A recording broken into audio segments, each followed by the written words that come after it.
Shalom, selamat pagi kami ucapkan kepada Bapak Ibu yang dikasihi Tuhan. Dan saya juga ucapkan selamat ulang tahun kelahiran dan ulang tahun pernikahan di dalam satu minggu ini.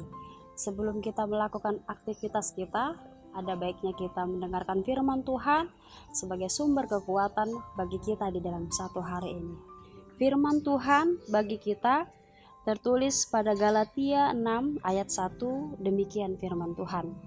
Saudara-saudara, kalaupun seorang kedapatan melakukan satu pelanggaran, maka kamu yang rohani harus memimpin orang itu ke jalan yang benar dalam roh lemah lembut, sambil menjaga dirimu sendiri supaya kamu jangan kena pencobaan. Semua orang pernah melakukan kesalahan. Tugasmu bukan menghakimi, bukan mengkritik, bukan menggosipkan, dan bukan menjeleki, tapi menolongnya supaya dia bisa terlepas pada kesalahan itu. Oleh karena itu juga yang terjadi pada orang Yahudi pada saat itu, ada hukum di dalam bangsa Yahudi. Ketika seseorang kedapatan melakukan kesalahan, melakukan pelanggaran, maka dia akan dijatuhi hukuman.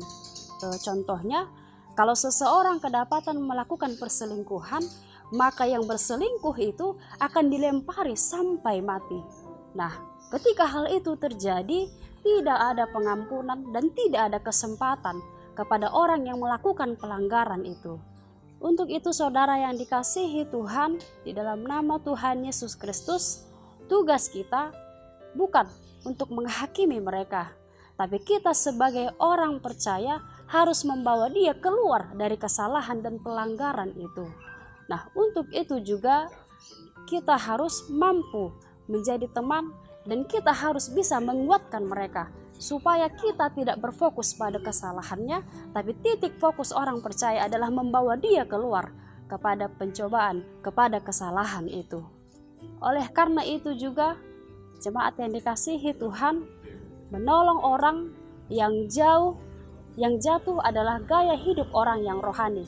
Orang rohani harus memimpin orang yang jatuh dalam kesalahan. Maksudnya membuat mereka kembali ke dalam keadaan baik.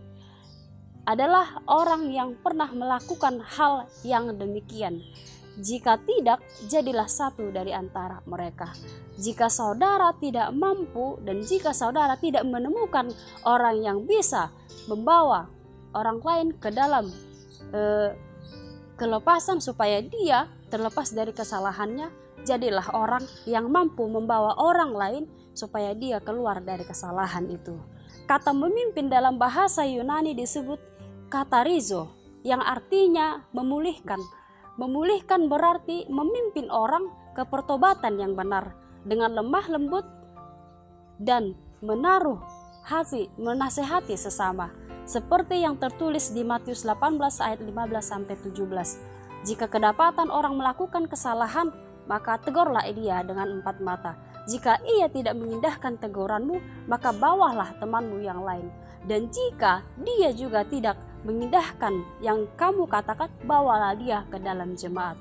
Nah, oleh karena itu juga, saudara yang dikasihi Tuhan, saya rasa semua kita akan membutuhkan pengampunan yang dari Tuhan, supaya kita bisa keluar dari kesalahan dan pelanggaran.